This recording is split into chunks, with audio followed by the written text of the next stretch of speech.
ये कहानी है केशवपुर की। केशवपुर में किशोर अपनी पत्नी हेमलता के साथ रहता था। किशोर काफी गरीब था। वो अपनी पत्नी हेमलता के साथ खदान में मजदूरी करता था। किशोरी और हेमलता दिन भर खदान में पत्थर फोड़ने का कठिन काम करते हैं और रात को घर आकर खाना खाकर सो जाते। एक दिन सुबह जब किशोर और हेमलता खदान जा रहे थे, तब हेमलता किशोर से कहने लगी, आज बड़ी कमजोरी महसूस हो रही है, चलने का भी मन नहीं कर रहा। अरे गर्मी की वजह से ऐसा हो रहा होगा। किशोर और हेमलता खदान पहुँचे और पत्थर फोड़ने लगे। अचानक पत्थर फोड़ते फोड़ते हेमलता गिर पड़ी। किशोर पानी पिलाकर हेमलता को होश में लाया गया।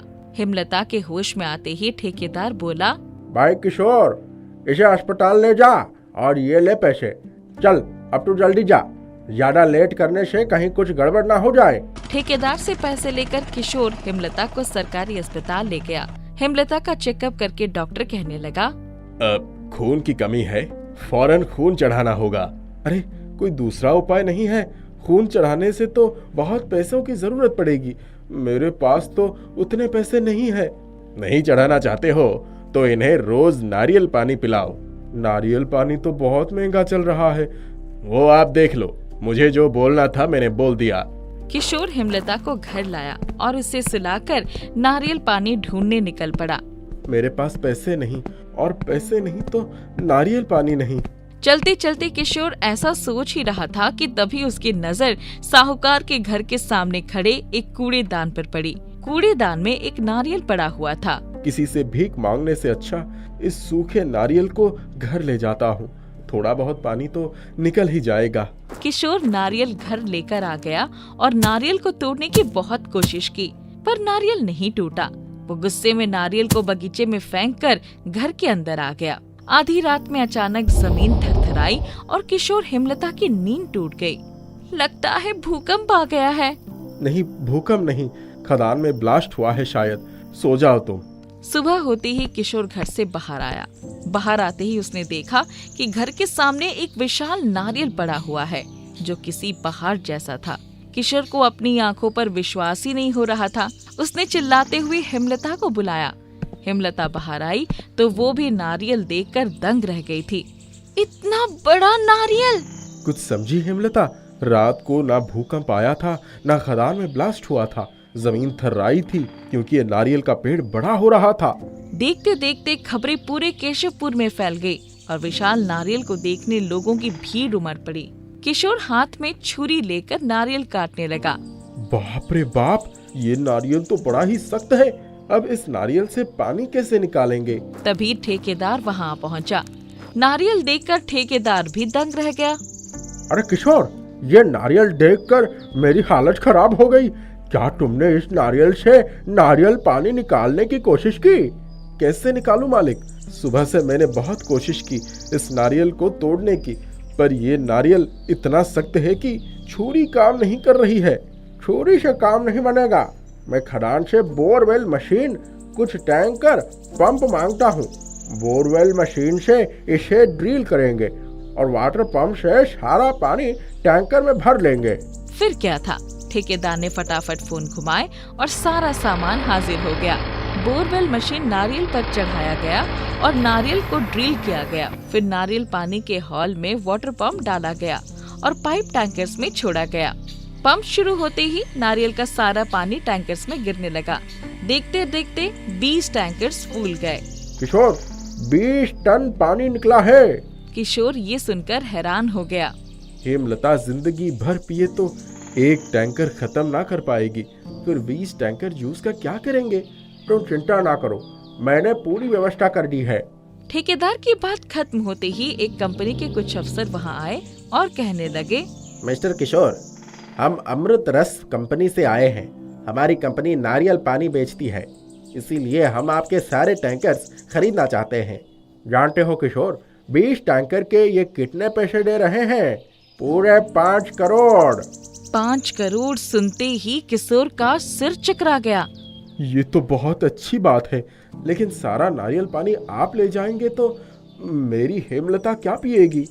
क्यों मजाक कर रहे हो सर? आपको जितना नारियल पानी चाहिए आप रख लीजिए, लेकिन फिलहाल ये 5 करोड़ का चेक रख लीजिए। ऐसा कहकर अफसर ने किशोर और हेमलता को 5 करोड़ का चेक थमाया। इस प्रकार विशाल नारियल पानी ने हेमलता और किशोर की रूखी सूखी जिंदगी पैसों और खुशियों से भर दी। एक गांव में 2 बहनें रहा करती थी।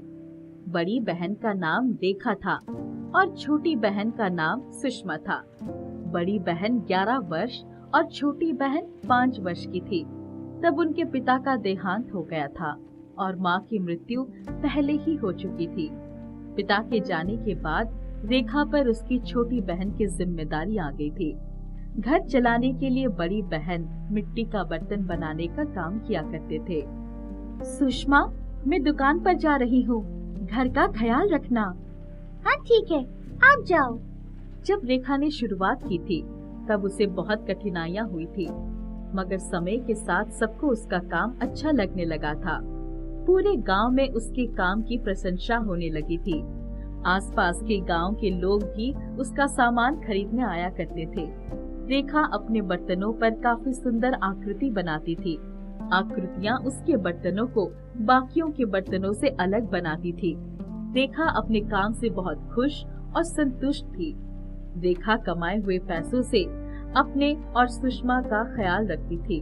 दोनों आपस में गमों को भुलाकर खुशी से रहा करती थी। इस तरह कुछ साल बीत गया। एक दिन रेखा की दुकान पर एक बाबा आए। बाबा जी, आइए बैठिए। जुग जुग जियो बच्ची। रेखा बाबा का आदर सम्मान करती है।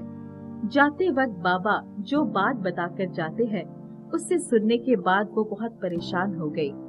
बाबा ने बोला कि तुम्हारे जीवन में बहुत कम समय बचा है, जो भी अधूरे काम है उसे पूरा कर लो। मेरे जाने के बाद मेरी छोटी बहन सुषमा का क्या होगा? उसके साथ तो कोई नहीं रहेगा और उसे कोई काम भी नहीं आता है। वो अपना जीवन कैसे चलाएगी? कुछ दिन परेशान रहने के बाद उसने सोच लिया कि वो सुषमा को मिट्टी के बर्तन बनाने का काम सिखाएगी। परंतु समस्या ये थी कि सुषमा को मिट्टी के बर्तन बनाने के काम में कोई दिलचस्पी नहीं थी। रेखा के कहने पर भी कभी कभार वो उसका हाथ बटा दिया करती थी। इन्हीं सब समस्या के बारे में सोचते हुए वो घर आ गई। रेखा सोच रही थी कि कैसे सुषमा को काम के लिए मनाया जाए ताकि उसका मन काम में लग जाए। सुषमा, कल से हर रोज दुकान पर आ जाना काम करने के लिए। रोज काम पर जाने की बात सुन सुषमा हैरान रह जाती है। क्या? रोज काम पर? मगर क्यों? आप तो जाती ही हो, फिर मैं क्यों? इस काम में सुषमा का मन नहीं लगता था, इसलिए वो दुकान पर नहीं जाना चाहती थी। रेखा सोचती है, क्या करूं? इसे सच्चाई बता दूं? मगर सच्चाई जानकर ये बहुत परेशान हो जाएगी, इसलिए इसे सच्चाई ना बताना ही सही होगा। रेखा सुषमा को परेशान नहीं देख सकती थी, इसलिए उसने बाबा की बात सुषमा को नहीं बताई।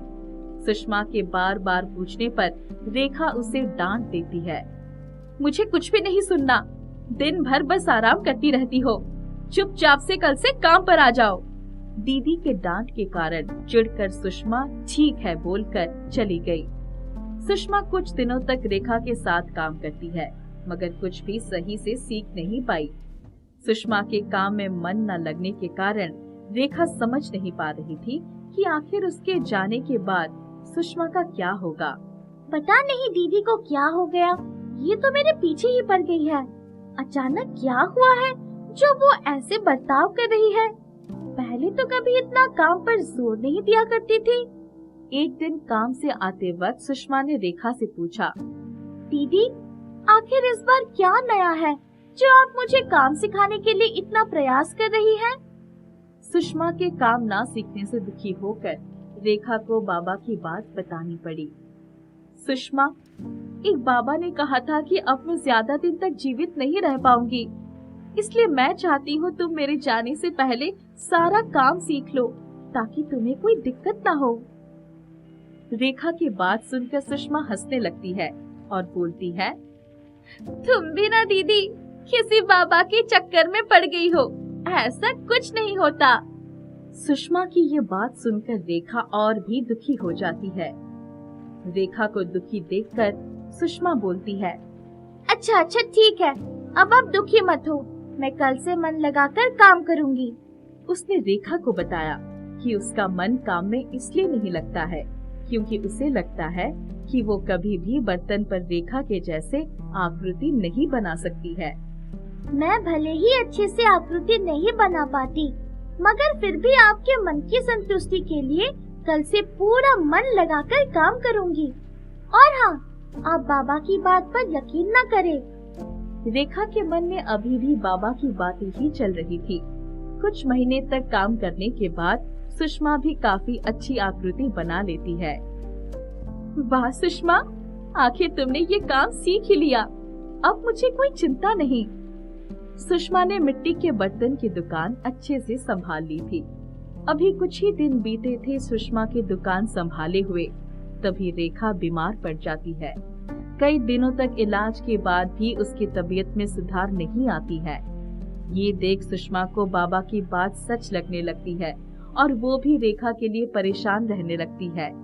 इन्हीं समस्या के बीच उसे ख्याल आता है, क्यों ना बाबा को खोजा जाए और कुछ समाधान ढूंढा जाए। सुषमा अपनी बड़ी बहन से बहुत प्यार करती थी और वो उसे खोना नहीं चाहती थी। यही सोचकर उसने बाबा को खोजने जाने का सोचा, लेकिन काफी खोजने के बाद भी बाबा उसे नहीं मिल रहे थे। दिन प्रतिदिन रेखा की तबीयत और भी खराब होती जा रही थी। सुषमा चाहती थी कि किसी तरह कोई रास्ता निकल आए और सब कुछ ठीक हो जाए। सुषमा एक दिन दुकान पर काम कर रही थी, तभी दो लोग कुछ बर्तन खरीदने आते हैं। सुषमा उन्हें बर्तन दिखा रही थी, तभी वो लोग आपस में किसी बाबा की बात करने लगते हैं। बाबा की बात होते ही सुषमा उन दोनों से बाबा के बारे में पूछती है। आप सभी किस बाबा के बारे में बात कर रहे हैं? पास ही के गांव में एक बाबा आए हुए हैं, उनकी बोली हुई सारी बातें सच हो जाती है। बाबा की बात जानकर उसका मन काफी खुश हो जाता है। उसने सोचा कि कहीं ये वही बाबा तो नहीं जिनकी उसे तलाश है, चलकर देखना चाहिए। सुषमा बिना देर किए बाबा से मिलने चली जाती है और वहां जाकर उसने बाबा से रेखा के बारे में पूछा। बाबा जी, आपको याद है आपने मेरी बहन की भविष्यवाणी की थी कि वो ज्यादा दिन तक जीवित नहीं रह सकती? हाँ, मैं ही हूँ वो बाबा, मैंने ही उसे ये बताया था। बाबा जी मेरी मदद करे और बताए क्या इसके लिए कोई उपाय है? मैं अपनी बहन के बिना नहीं रह सकती, कृपया उसे बचा लीजिए। वो रोते रोते बाबा से रेखा के लिए उपाय पूछ रही थी। सुषमा को दुखी देख बाबा ने उसे एक पत्ता दिया और बोला, ये पपीता का पत्ता है, तुम इस पपीते के पत्ते की मदद से पपीते के पेड़ को जंगल में जाकर ढूंढो। उस पेड़ में जादुई पपीते लगते हैं। उस पेड़ के जादुई पपीते को अपनी बहन को, वो ठीक हो जाएगी।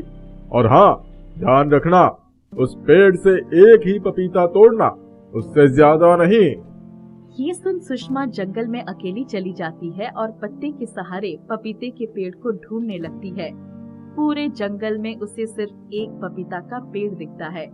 उस पेड़ के पास एक सांप बैठा था।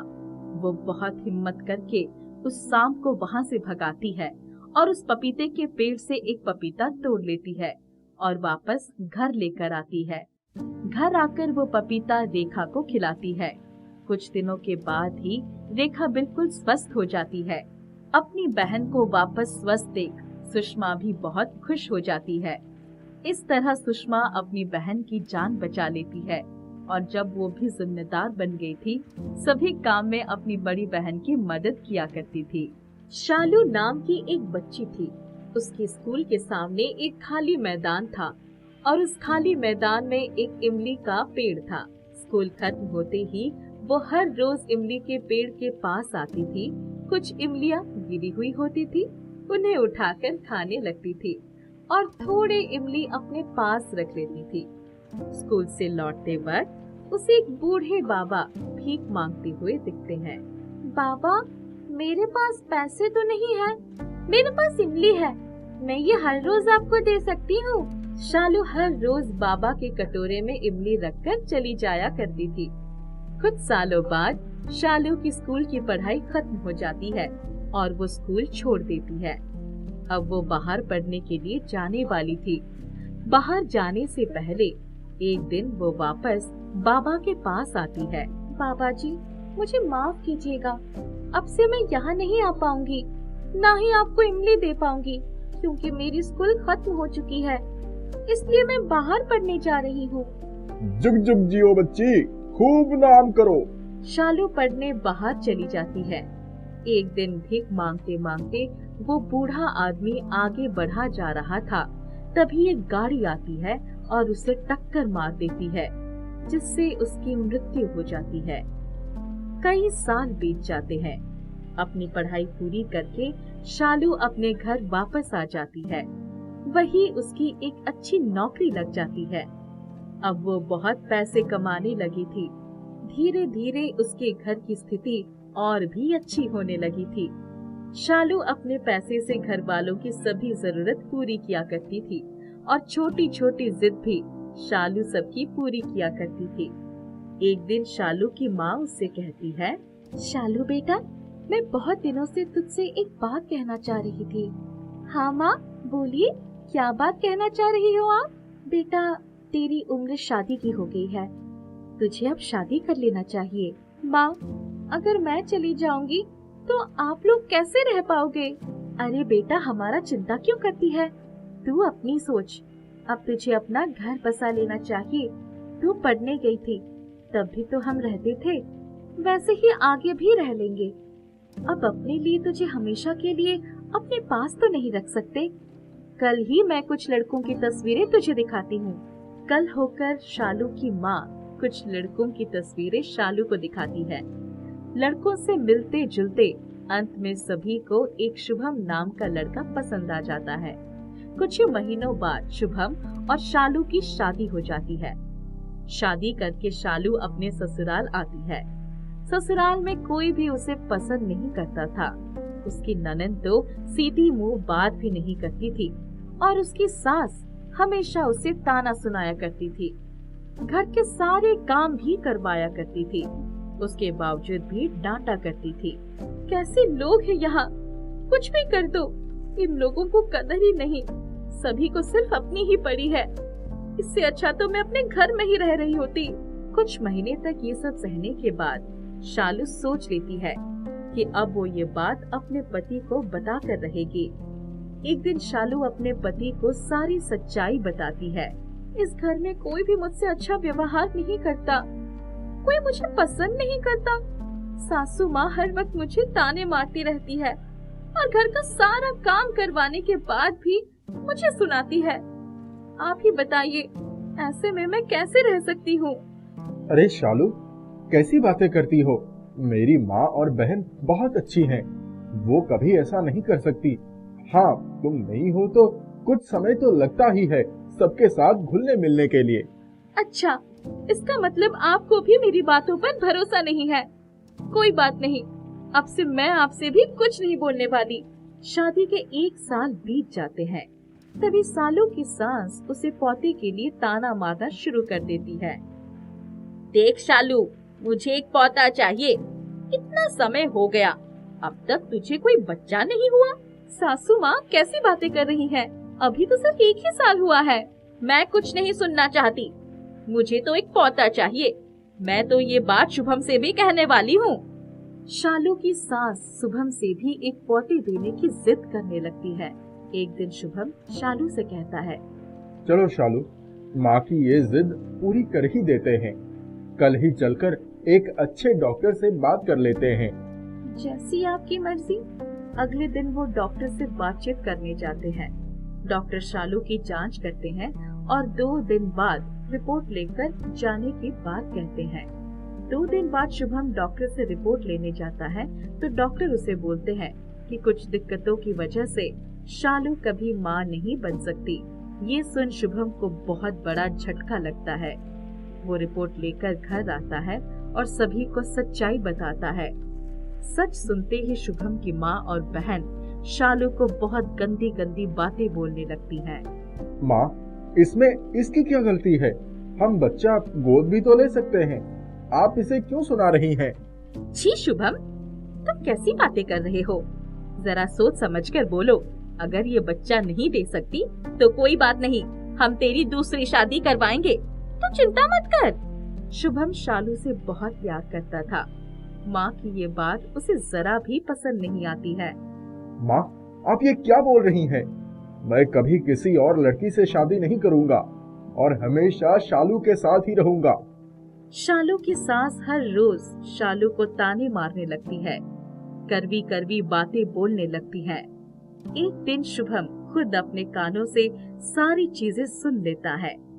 माँ, अगर आपको शालू से इतनी ही दिक्कत है तो ठीक है, मैं इसे लेकर ये घर छोड़कर चला जाता हूँ। शुभम शालू को साथ लेकर वो घर छोड़कर चला जाता है और दूसरा घर लेकर रहने लगता है। शालू इस बात को जानकर बहुत दुखी थी कि वो कभी माँ नहीं बन पाएगी और वो हर वक्त इसी चिंता में रहती थी। हर रोज भगवान से यही प्रार्थना करती थी कि वो माँ बन जाए। एक रात शालू को सपने में एक पेड़ आता है और उससे कहता है, आओ शालू, मेरे पास आओ। कुछ दिनों तक लगातार शालू के सपने में वो पेड़ आया करता था और उसे अपने पास बुलाया करता था। एक दिन शालू सोचती है, आखिर ये कौन सा पेड़ है जो मुझे बुला रहा है? मेरी जिंदगी में कौन सी ऐसी पेड़ थी जिससे मैं बहुत जुड़ी हुई थी? तभी शालू को उसकी स्कूल के सामने वाली इमली की पेड़ याद आ जाती है।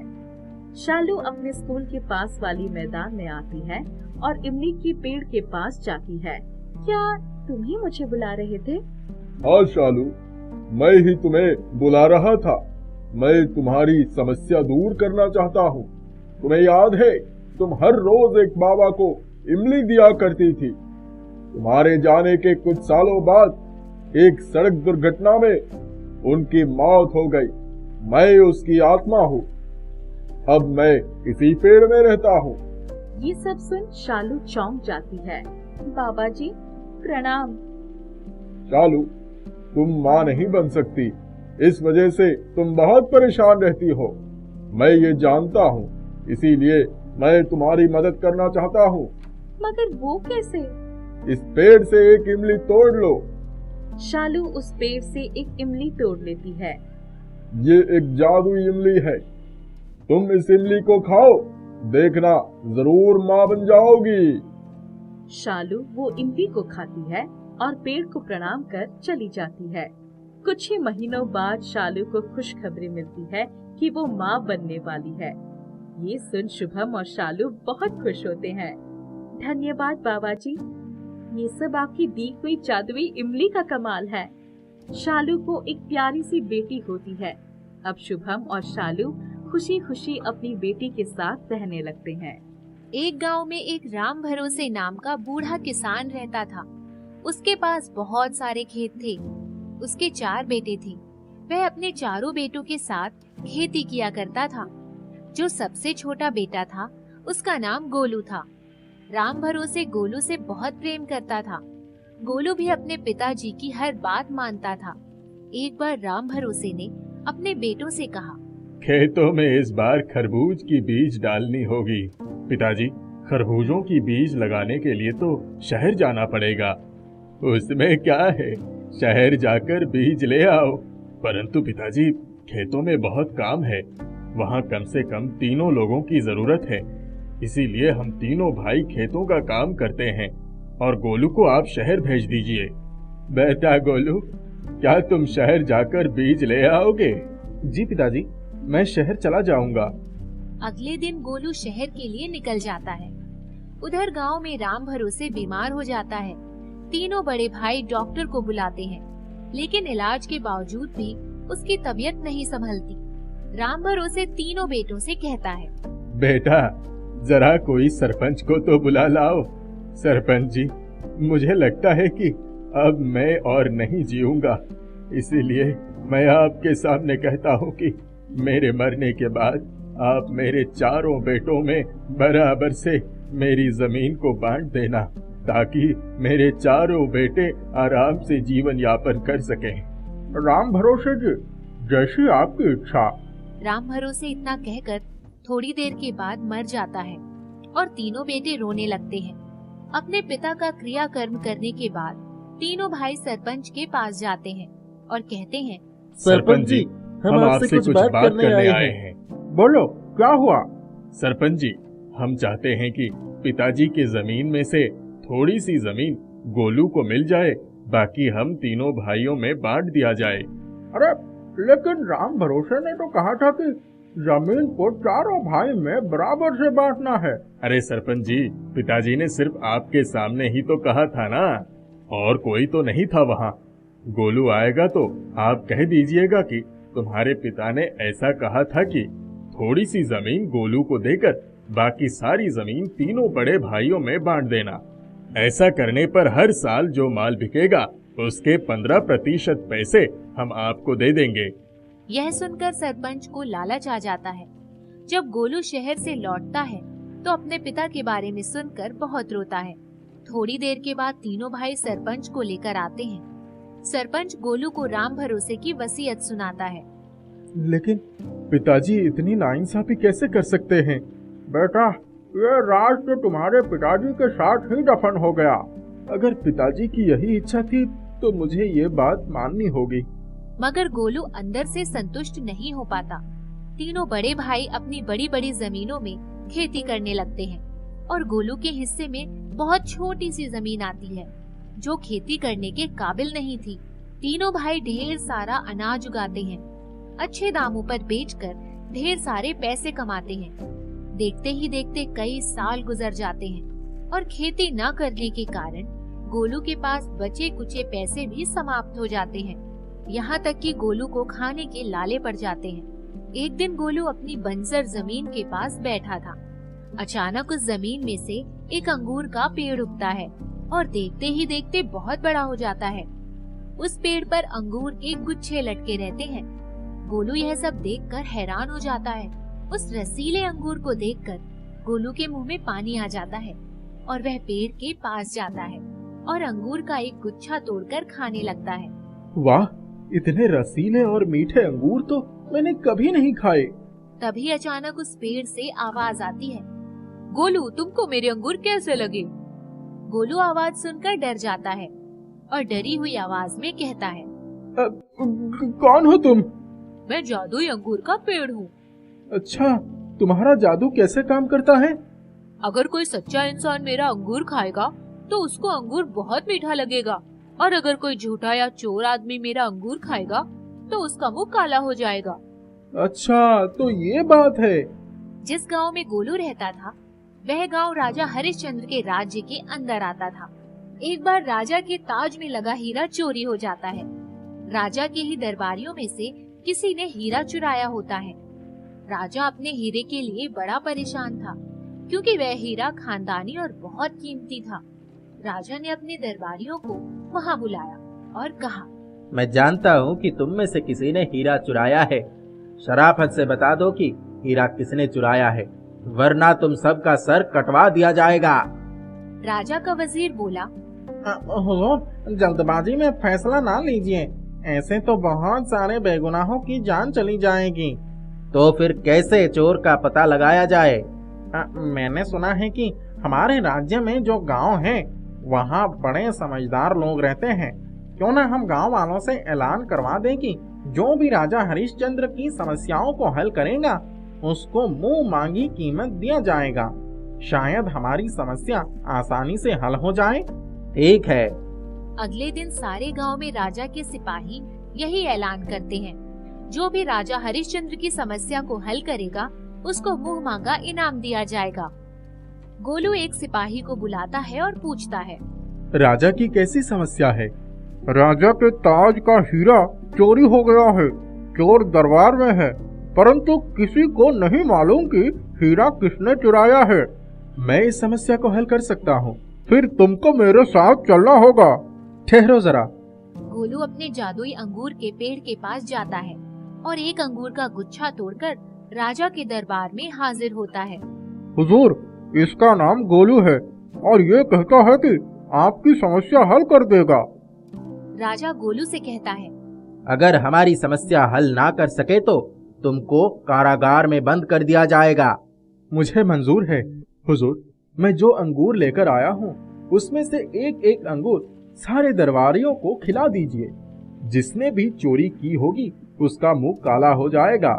राजा सारे दरबारियों को अंगूर खाने को कहता है। सब अंगूर खाते हैं, परंतु किसी का भी मुंह काला नहीं होता। सबने अंगूर खा लिया, परंतु किसी को कुछ नहीं हुआ। नहीं हुजूर, सबने नहीं खाया। आपका वजीर बाकी है, उनको भी खिलाइए। राजा वजीर से कहता है। तुम भी खाओ। वजीर डरते हुए अंगूर खाता है और उसका मुंह काला हो जाता है। राजा को अपने वजीर पर बहुत गुस्सा आता है और वह वजीर को जेल में बंद करवा देता है। तुमने बहुत अच्छा काम किया है। बोलो, तुमको क्या चाहिए? हुजूर, मुझे लगता है कि मेरे भाइयों ने गांव के सरपंच के साथ मिलकर मेरे साथ बेईमानी की है। आप इंसाफ कर दीजिए। राजा ने फौरन गोलू के भाइयों और सरपंच को अपने दरबार में बुलाया और कहा, तुम सब ने मिलकर गोलू के साथ बेईमानी की है। अब नहीं हुजूर, मैंने तो इनके पिता राम भरोसे की वसीयत के अनुसार इनको इनका हक दे दिया है। राजा अपने सिपाहियों से कहता है, इस सरपंच को अंगूर खिलाओ। सिपाही सरपंच को जादुई अंगूर देते हैं। अंगूर खाते ही सरपंच का मुंह काला हो जाता है। राजा सरपंच से कहता है, अब तो तुम्हारा मुंह भी काला हो गया है, अब तो सच बोल दो। सरपंच डर के मारे रोने लगता है और कहता है, महाराज, इन तीनों भाइयों ने मुझे लालच दे दिया था। राम भरोसे ने सारे भाइयों को बराबर से जमीन देने की वसीयत की थी, मगर मैंने लालच में आकर गोलू के साथ बेईमानी की। मुझे माफ कर दीजिए। यह सुनकर राजा हरिश्चंद्र ने तीनों भाइयों समेत सरपंच को जेल में बंद करवा दिया और सारी जमीन गोलू के हवाले कर दिया। इस तरह गोलू को इंसाफ मिल गया और वह खुशी खुशी अपने गांव में चला गया। बहुत समय पहले की बात है। अनंतपुर गांव में एक बूढ़ी औरत शांति अपने बेटे केशव के साथ रहती थी। वे बहुत गरीब थे। केशव अपना और अपनी माँ का पेट भरने के लिए किसी फैक्ट्री में मजदूरी का काम करता था। एक बार शांति की तबीयत बहुत खराब हो जाती है। अपनी माँ की तबीयत खराब देखकर केशव बहुत चिंतित हो जाता है। माँ, चिंता मत करो, मैं तुम्हारा इलाज अच्छी तरह से करवाऊंगा, जिससे तुम फिर से सही हो जाओगी। इतना कहकर केशव वहाँ से पास के एक पड़ोसी मोहनलाल के पास जाता है। मोहनलाल, थोड़े पैसों की जरूरत है, क्या तुम मुझे दे सकते हो, जिससे मैं अपनी माँ का इलाज करवा सकूं? मेरी माँ की तबीयत बहुत खराब हो गई है। देखो, पैसे तो मैं देता, मगर इससे पहले जो तुमने मुझसे पैसे लिए थे वे अभी तक तुमने नहीं लौटाए। अब मैं दोबारा तुमको पैसे नहीं दे सकता। ऐसा मत बोलो मोहनलाल, मैं तुम्हारे पैसे कुछ दिनों में लौटा दूंगा, मगर तुम मुझे अभी मेरी माँ के इलाज के लिए पैसे दे दो, नहीं तो मेरी माँ मर जाएगी। इतना कहकर केशव जोर जोर से रोने लगता है। केशव को इस तरह रोता देखकर मोहनलाल उसको पैसे दे देता है। केशव, ये लो पैसे, मगर ध्यान रहे यह मेरे सारे पैसे मुझे 10 दिनों के अंदर लौटा देना, नहीं तो बहुत बुरा होगा। पैसे पाकर केशव बहुत खुश होता है और फिर उन पैसों से अपनी माँ का इलाज करवाता है और कुछ ही दिनों में उसकी माँ बिल्कुल ठीक हो जाती है। माँ की तबीयत ठीक हो जाने के कुछ दिनों के बाद जब केशव अपनी फैक्ट्री में काम करने के लिए जाता है, तब उसका मालिक उसकी जगह पर दूसरा मजदूर काम के लिए रख लिया होता है। केशव, अब तुम इस फैक्ट्री में काम नहीं कर सकते, क्योंकि मैंने तुम्हारी जगह पर एक दूसरा मजदूर रख दिया है। अब यहाँ तुम्हारी कोई जरूरत नहीं है। अपने मालिक की ऐसी बातें सुनकर केशव बहुत दुखी होता है और वह अपने घर वापस आ जाता है। क्या हुआ बेटा, तुम इतने दुखी क्यों हो? माँ, मैं जब तुम्हारी इलाज करवाने के लिए फैक्ट्री में जाना बंद कर दिया था, तब उसने मेरी जगह पर किसी और को रख लिया और मुझे काम से निकाल दिया। केशव की बातें सुनकर शांति दुखी होती है। माँ, अब मेरे घर का खर्चा कैसे चलेगा? अब हम क्या खाएंगे? बेटा, तुम चिंता मत करो, भगवान कुछ न कुछ जरूर करेगा। एक दिन जब केशव बाहर टहलने के लिए निकला होता है, तभी उसे रास्ते में मोहनलाल मिल जाता है। केशव, मैंने तुम्हें 10 दिन का समय दिया था, तुम मेरे पैसे लौटा दोगे, मगर अभी तक तुमने मेरे पैसे नहीं लौटाए। अब बहुत हो गया, जल्दी से मेरे पैसे लौटा दो। मोहनलाल जी, कृपया शांत हो जाइए। इस समय तो मेरे पास खाने के लिए भी पैसे नहीं है। मैं आपके पैसे कहाँ से लौटाऊं? मेरी नौकरी भी छूट गई है। जैसे ही मेरे पास पैसे आएंगे मैं आपके पैसे जरूर लौटा दूंगा। अरे मैं कुछ नहीं जानता, मुझे सिर्फ मेरे पैसे चाहिए, क्योंकि तुम इतने दिनों से बस ऐसे ही बातें बना रहे हो। मैं तुम्हें कल तक का मोहलत देता हूँ। अगर कल तक तुमने मेरे पैसे नहीं लौटाए तो गांव के मुखिया के पास जाऊंगा मैं और तुम्हें इस गांव से निकलवा कर रहूंगा। इतना कहकर मोहनलाल गुस्से में वहाँ से चला जाता है। मोहनलाल की बातें सुनकर केशव बहुत चिंतित होता है। फिर वह घर की तरफ आने लगता है। तभी उसे एक बहुत ही बूढ़ा व्यक्ति दिखता है जो अपने कंधों पर बहुत सारा सामान उठाकर जा रहा होता है। उसको देखकर केशव को उस पर बहुत दया आती है और वह उसके पास जाता है। अरे दादाजी, दीजिए, मैं आपका सामान आपके घर तक पहुंचा देता हूं, क्योंकि यह सामान तो देखने में बहुत ही भारी लग रहा है। इतना कहकर केशव उस बूढ़े व्यक्ति से उसका सामान लेकर अपने कंधे पर रख लेता है और उसके घर तक उसका सामान पहुंचा देता है। केशव की इस दयालुता से बूढ़ा व्यक्ति खुश हो जाता है। बेटा, तुमने मेरा सामान मेरे घर तक पहुंचाकर बहुत ही अच्छा काम किया है। यह लो बेटा, इस बोरे में आटा है। तुम अपने घर जाते वक्त इसे भी अपने साथ ले जाना। उस आटे को लेकर केशव अपने घर आता है और अपनी माँ के पास जाता है। माँ, ये लो, भगवान की कृपा से आज खाने के लिए हमें गेहूं का आटा मिल गया है। इससे तुम रोटियां बना देना, फिर हम आज रोटी और अचार ही खाएंगे। मगर माँ, एक बहुत ही बड़ी परेशानी है। क्या हुआ बेटा? अब कैसी परेशानी? माँ, आज मुझे मोहनलाल मिला था और वो बोल रहा था कि अगर मैंने उसके पैसे नहीं लौटाए तो वो गांव के मुखिया के पास जाकर मेरी शिकायत करेगा और मुझे इस गांव से निकलवा कर रहेगा। माँ, मैं उसके पैसे कहाँ से ला कर दूं? इस समय तो हमारे पास खाने के लिए भी कुछ नहीं है। शांति केशव की बातें सुनकर सोच में पड़ जाती है। फिर शांति केशव के खाने के लिए उस बोरे में से आटा निकालकर चूल्हे पर रोटियां बनाने लगती है। अब मेरा बेटा उस मोहनलाल के पैसे कैसे चुकाएगा? अब तो उसकी नौकरी भी छूट गई। अगर वह मोहनलाल मुखिया के पास हमारी शिकायत करेगा तो हम क्या करेंगे? यह सोचकर चूल्हे पर रोटियां बनाते वक्त शांति के आंखों से आंसू निकलकर उस चूल्हे में गिरने लगते हैं। शांति सूखी रोटी और अचार केशव को खाने के लिए देती है। खाना खाने के बाद शांति और केशव सो जाते हैं। सुबह होने पर जैसे ही शांति चूल्हे से राख हटाती है, वह देखती है कि उसका मिट्टी का चूल्हा सोने के चूल्हे में बदल गया है और उस चूल्हे के पास बहुत सारे सोने के सिक्के पड़े होते हैं। यह देखकर शांति को अपनी आंखों पर विश्वास नहीं होता। वह जल्दी से केशव को उठाकर रसोई घर में लेकर आती है। बेटा, यह तो चमत्कार हो गया। ये देखो, हमारी मिट्टी का चूल्हा सोने के चूल्हे में बदल गया और चूल्हे के पास बहुत सारे सोने के सिक्के भी पड़े हैं। लगता है भगवान का कोई करिश्मा है और हमारी मदद के लिए यह सब किया गया है। यह देखकर केशव भी बहुत आश्चर्य में पड़ जाता है। हाँ माँ, तुम्हारे आंसुओं के बदले भगवान ने इतना सोना दे दिया। केशव कुछ सोने के सिक्के लेकर मोहनलाल के पास जाता है। मोहनलाल, ये लो सोने के सिक्के। आपके जितने भी पैसे हमारे पास उधार पड़े थे, सबका हिसाब मैं आज चुका देता हूँ। फिर केशव मोहनलाल को उसके सारे पैसे वापस कर देता है और वह अपने घर आ जाता है। अगले दिन सुबह फिर से जादुई सोने के चूल्हे के पास बहुत सारे सोने के सिक्के पड़े रहते हैं। उन सिक्कों से केशव अपने घर के लिए बहुत सारी चीजें खरीदता है। इस तरह से हर दिन अब जादुई सोने के चूल्हे से सोने के सिक्के निकलने लगते हैं, जिससे कुछ ही दिनों में केशव के पास अच्छा सा घर, धन दौलत, गाड़ियां आ जाती है।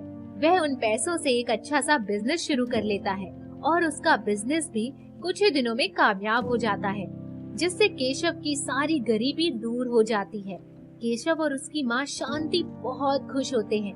एक दिन जब शांति चूल्हे पर खाना पका रही होती है, तब वह अपनी पुरानी बातें सोचने लगती है। एक दिन था जब मेरे पास खाने के लिए कुछ भी नहीं था। और भगवान की कृपा से आज ऐसा दिन आ गया है कि हमारे पास सब कुछ है। अब हमें किसी भी चीज की कमी नहीं है। इतना सोचते सोचते शांति के आंखों से खुशी के आंसू गिरने लगते हैं। जैसे ही शांति की आंखों से खुशी के आंसू उस सोने के चूल्हे पर गिरते हैं, वह सोने का चूल्हा फिर से मिट्टी के चूल्हे में बदल जाता है। यह देखकर शांति जान जाती है कि अब उसकी सोने के चूल्हे की आवश्यकता पूरी हो गई है। इसीलिए वह सोने का चूल्हा मिट्टी के चूल्हे में बदल गया, क्योंकि भगवान ने उन्हें वह सोने का चूल्हा उनकी मदद करने के लिए दिया था। इसके बाद शांति और उसका बेटा केशव खुशी खुशी आराम से रहने लगते हैं।